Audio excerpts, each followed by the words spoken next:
And the question has arisen lately, is there room for a third category of device in the middle? And we call it the iPad. When the iPad first came out, it was an inherently different product than what we have today. It was a device that sat right in the middle between your PC and the phone that was in your pocket. But that fundamental idea that Apple laid out in the beginning has changed. The iPad has grown and morphed into a different type of computer. One that, at least in many people's minds, is on a mission to replace the traditional PC in as many ways as it can. And I think many of us love the iPad for that. It's a new, interesting way of computing. But for me, I'm kind of missing that original spark of the iPad, the device that serves its own purpose rather than trying to replace something. But now we have this. The new iPad mini takes me right back to the early days of an iPad, where you have a unique device for a unique set of purposes, and it serves itself rather than trying to replace everything else. And I'm here for it. There are really two questions I have for this new iPad mini. First, is this a product that should exist? Like, why would someone buy this? And now that this product exists, is it actually a good product? Did Apple do a good job? The reason for the iPad mini to exist is an easy one to answer, I think, and it's different than all of the other iPads, or at least the iPad Pro and the iPad Air. While those are very much computers that can accomplish very many tasks, albeit differently than your PC, the iPad mini seems to be for the person that has a direct purpose for it. And I think the iPad mini fulfills that. Apple said as much on stage when they announced this. This is a product that has a purpose for its users. And I think that's probably why they kept it around so long and actually made a refresh, because people want these. And that message resonates with me. I have the bigger iPads, I use them every single day for a bunch of different tasks, but as soon as I saw the new iPad mini, I knew exactly what I wanted it for and what it would help me accomplish.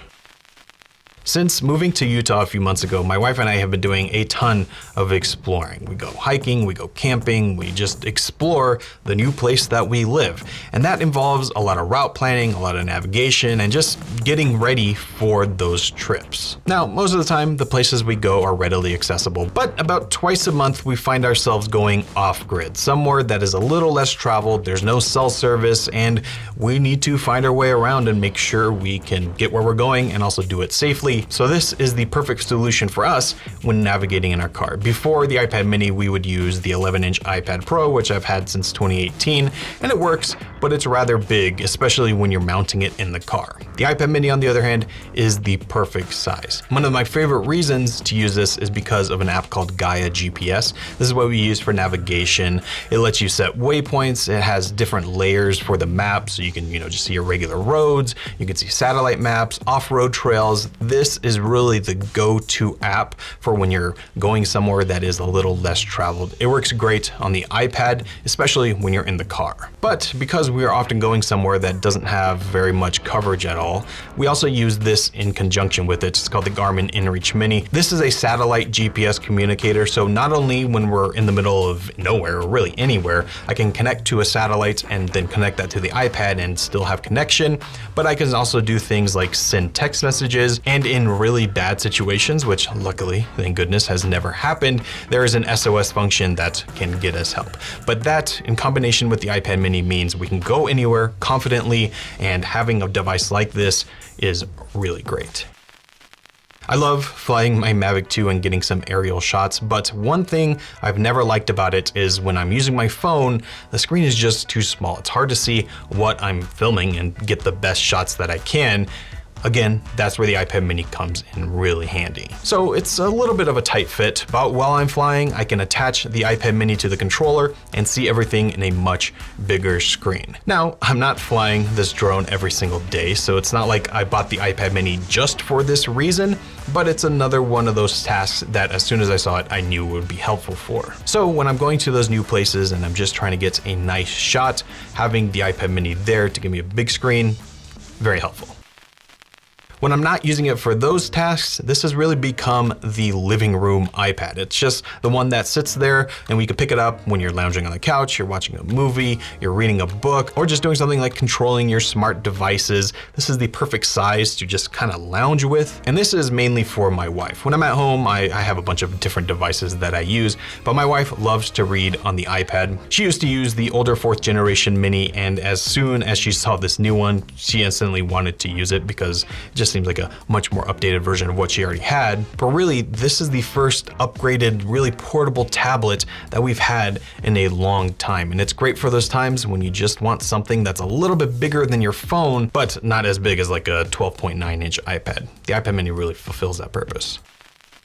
Real quick, before we continue, I want to thank this video's sponsor, Skillshare. Skillshare is an online learning community with thousands of classes for really anything in the creative field. So photography, videography, design, business, I mean, really anything you can think of that involves creativity, Skillshare has a class for you. And these classes range from beginner to expert. So whether you want to dabble in something new, see if you like it, or if you're just trying to brush up and learn something new in an area you're already pretty familiar with, they have options at your disposal. One of the classes I decided to check out recently is YouTube Success by MKBHD. If you're watching this video, you've probably heard of Marquez. He's great, one of the best in the tech YouTube space, and it's always great to see his process and what he does. You're literally learning from the best with this video, and there's just so much to learn. So if this is something you want to check out, which you definitely should, the first 1,000 of you to hit the link down in the description will get a free 1-month trial of Skillshare Premium, so you can check it out and get learning. Okay, so those are the reasons that I really wanted the iPad mini, and so far I'm loving using it for that. And there's a bunch of different reasons for different people on why the iPad mini would be good. But that still leaves the other question, how did Apple do with this iPad mini? Is it any good? When you first pick this up, the design does not feel very new, at least to me, and that's because it's not really new. It looks very similar to the Air and the Pro that came before it. And because I've used those devices so often, this feels just like that. It's just smaller, but that's kind of what I love about it. I think this is my favorite design language that Apple has ever done. The iPad mini in this form factor is perfect. It's actually smaller than the older iPad mini, which I never thought was big, but as soon as you put this next to it, you realize there's a little bit of room to shave off there. And the fact that they've added USB Type-C is a great thing. I use USB Type-C for pretty much everything except for my iPhone, and having it here is great. It works with all the other accessories I already have. And overall, it just really feels like it fits into the iPad ecosystem. It's finally up to date. Now, Touch ID was something that I have to get used to again. I'm so used to Face ID on the other iPads. I don't have an iPad Air that I use every single day, but it's basically the same thing there. Touch ID works. It works extremely well in the power button, although I do wish that there was an option to just rest your finger to open it instead of having to click or tap the screen first. It would just feel a little bit faster if you could do that. That's small nitpick aside, it works just fine. I do kind of wish though that Face ID was here. It would just be nice, especially in this form factor, to be able to look at the screen like you do on the bigger iPads and just unlock it. But it's kind of a compromise there. I'm sure the price would be higher if Face ID was there, but maybe in the next generation. Also, when you're watching videos, I found the speakers to be surprisingly good. When you get a small device like this, it's always hit or miss if the volume is going to be loud enough and if it's going to actually sound good. Apple has done a really good job in the iPads in the past, making them sound very good when you're watching content or just listening back to something, and they've done that here as well. They're stereo speakers and they work about as well as you would want. Now, powering this is that A15 processor, so it's more up to date than the iPad Air, but it's not quite the M1 that we have in the Pros. So I think that's a good middle ground. It feels up to date, it feels fast, it's snappy, everything is good about the processor. Pretty much anything you're gonna want to do with it is going to be possible here. This is the worst and best part of the iPad mini. I love having the screen of this size. 8.3 inches I think feels perfect. It's small enough that it still feels portable, but it's big enough that I feel like I can still do everything I need to on it. But the quality of that display, that's where things start to come into question.